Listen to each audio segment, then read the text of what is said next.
Hey guys, it's Thermal Grease Monkey here, and in today's video, I'm going to be testing what it's like to pair a 9-year-old gaming king with something a little bit more modern. In seriousness today though, I wanted to see what would happen if I took a 7700K, which is a 9-year-old gaming king, which came out beginning of 2017, and see what happens if I pair it with an RX 7700 XT. A card that's much newer and much more powerful than any of the cards that were around in that CPU's era. So I wanted to test it in a few different games, and unfortunately I didn't have a ton of time, so we were limited to 3 games. I tested Forza Horizon 5, I tested Marvel Rivals, and I tested CS2. Forza Horizon 5, we started off at 1440p with max settings, averaging about 71 FPS. We're in the low 70s with an occasional drop below 60, averaging the minimums being around 57 FPS. At 1080p with max settings, we were averaging about 85, and the lows were about 70 FPS. And at 1080p with minimum settings, we were in the 190 FPS range with minimums into the 130s. As you can see, a little bit of bottleneck towards the bottom there. If you're really trying to push the FPS, you're definitely going to see a large discrepancy where you start to see that CPU bottleneck, the GPU. The next game we played was Marvel Rivals. I started at 1440p max settings, 50 FPS average with 40 FPS minimums. It was a rough experience, to say the least. Wouldn't recommend it. Definitely would turn down the graphic settings or move over to 1080p if that was the goal. Speaking of which, 1080p max settings were averaging about 80 FPS with 70 FPS lows. So definitely an improvement, but it still wasn't a very fantastic experience overall. And it did leave some to be desired in a fast-paced game, but it played smooth enough for the most part that I was a little bit more focused on playing the game than looking at the FPS numbers. Finally was 1080p with minimum settings.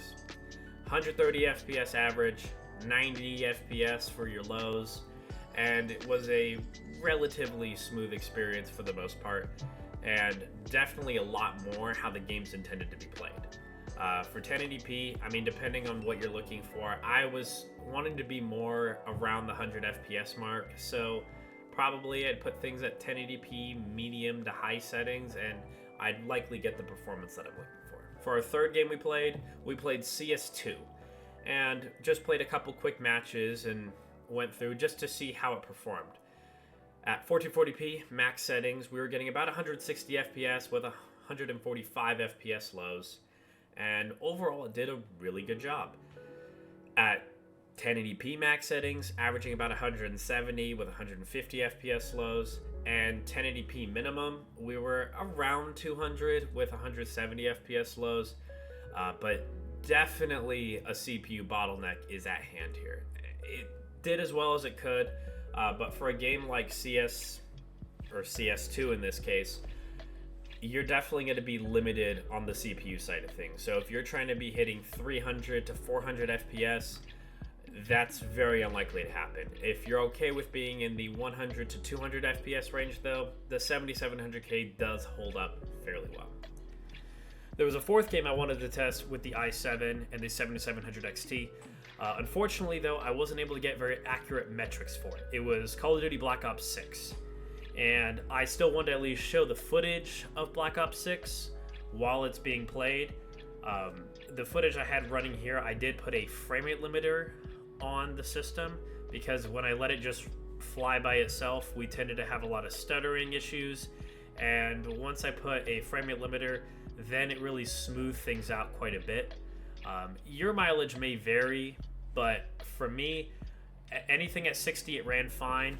I wouldn't really try to push it much higher than 100. 80 to 100 FPS is where it'll be smooth. Anything past that, it tends to start to stutter quite often, and it's going to be fairly noticeable in the gameplay. To wrap it all up, would I recommend pairing a 9-year-old CPU with a much more powerful modern GPU? No, not in the slightest. I would highly advise you don't do that at all. unless you have a niche case of you're trying to play something at 1440p or 4K and just trying to leave it at 60 FPS, sure. I guess if your game, it works that way, sure. I guess that's fine. But overall, not something I'd recommend. A lot of the GPUs I would recommend pairing with something like a 7700K, your 1080 Ti, that's era appropriate. For the 20 series, anything except the 2080 Ti or Titan RTX cards. And then for your 30 series, your 3060 class cards, 3060, 3060 Ti.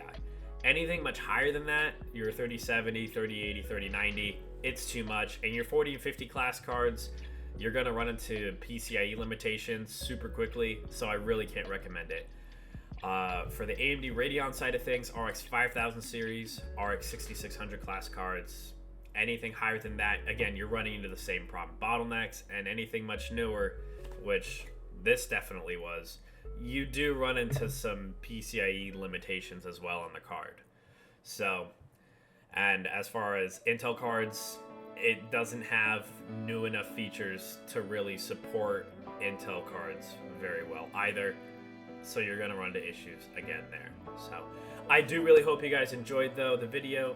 And I hope this was a little bit insightful, something curious that I always wanted to try, taking a CPU that was nearly a decade ago a king and taking it with a more modern GPU and just seeing what it is capable of.